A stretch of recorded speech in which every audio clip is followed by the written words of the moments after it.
Hello, thank you so much for tuning into my YouTube channel. Today's video is going to be a tutorial on hyperspectral image registration without OpenCV, and I'm going to show you how you could use other alternatives which are more suitable. Let's get started. As I said in today's video, I want to talk about hyperspectral image registration without OpenCV, and we're going to look for alternatives. Hyperspectral imaging captures hundreds of narrow spectral bands, unlocking detailed information about materials, biology, and environments. But to extract that power, the data must be spatially aligned, pixel by pixel, band by band. Unlike standard RGB images, hyperspectral images contain dozens or even hundreds of bands, each representing a different wavelength. But these bands are not always perfectly aligned. But why is that? Because many hyperspectral cameras use a pushbroom or tunable filter approach, which causes slight spatial shifts between bands due to mechanical jitter, sensor timing, or optical dispersion. That means a single object might appear in slightly different locations across bands, which causes spectral distortion when analyzing pixels. Without registration, your reflectance curves, material classification, and unmixing results will be off. And another reason for this misalignment is chromatic aberration.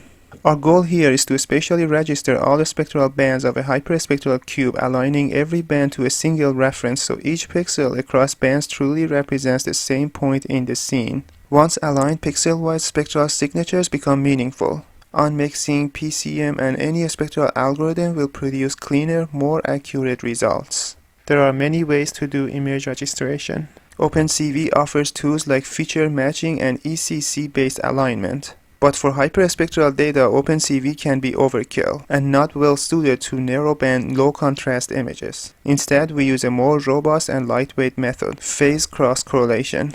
And we're gonna use scikit-image registration module. Phase cross-correlation works in the frequency domain. It compares two images by computing their Fourier transforms, then estimates the relative shift that best aligns them, which is typically with subpixel accuracy. This method is ideal for hyperspectral data where each band looks almost identical, just slightly shifted. No need for feature detection or descriptors, just clean, fast alignment. To evaluate the impact of registration, we apply PCA to both the original and the registered cubes. Principal component analysis projects high-dimensional spectral data into a smaller number of spatial components like hyperspectral compression. We're gonna visualize PCA 1, 2, and 3 as grayscale images. Then we merge them into a pseudo RGB image to see spectral patterns as color blends. But why PCA helps in registration evaluation? PCA amplifies spatial misalignments. In other words, when the hyperspectral cubes is not registered, the same object appears at slightly different locations in different bands. PCA tries to capture the major variation across bands, and when bands are misaligned, these artifact shifts are interpreted as false spectral variation. The result is blurry PCA components with ghosting artifacts, smeared edges, or double contours. But in the registered images, the first few principal components appear sharp and clean, highlighting meaningful patterns like texture, object boundaries, or illumination gradients. As you can see here, the edges are not that sharp, and you could see the ghosting artifacts, smeared edges, or double contours. But with this one, the edges are much sharper. There's no artifact in the edges. This is just an example.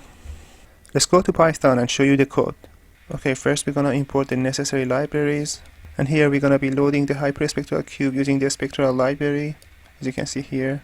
Here the middle band is going to be identified as the reference band. So all the other band is going to be registered to this middle band, because the middle band usually has the best performance when it comes to lens performance. So we're going to be registering all the other bands to the middle band.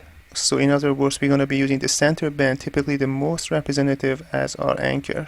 So this is the function to load the hyperspectral data, and we are using it here. And here is the function for image registration. Image cube is going to be registered with respect to the central band, as I already said that. So the reference band is going to be set aside and everything else is going to be registered to that. So here for each band we compute the shift with respect to the reference band, and then we apply that shift to the rest of the bands. So as you can see, we're not using any OpenCV. No interpolation artifacts or no OpenCV is involved. And we're using phase cross-correlation, which is a function in a scikit-image module. And then here principal component analysis is going to be applied to the data, which is going to reduce the data to its most informative features. And then here is where the visualization is going to be performed. This is where we're going to be comparing the original and the registered cubes. not just in grayscale PC slices, but as composite pseudo-RGB images. So the first three PCAs are going to be combined into a pseudo-RGB image. The sharper that image with no artifact in the edges, the better the registration result. So this function does all the visualization. Let's run the code and see what happens. So as you can see, this is the first PCA, second and third in the original data, and these are the first, second and third PCA in the registered data. And you can see that there is no artifact in the edges in the pseudo-RGB image of the registered image. This is the result of combination of these three PCAs. And you don't see any artifacts in the edges, but in the original one you could see a lot of artifacts. So you could see artifacts in the edges, as you can see here, but not in this one. So that shows that the hyperspectral image has been registered in a successful way. And here we didn't use any OpenCV. OpenCV methods like SIFT, ORB, or ECC method rely on detecting features, matching them between images, and solving for transformation. But hyperspectral bands often look nearly identical and lack strong features, especially in narrow band regions like near IR. Phase correlation, on the other hand, doesn't need features. It works even when the bands are nearly identical and textureless. And you could see from here that the results have been very satisfactory. No artifact on the edges, meaning the registration has been successful. But not the same thing can be said about the original image, which is not registered.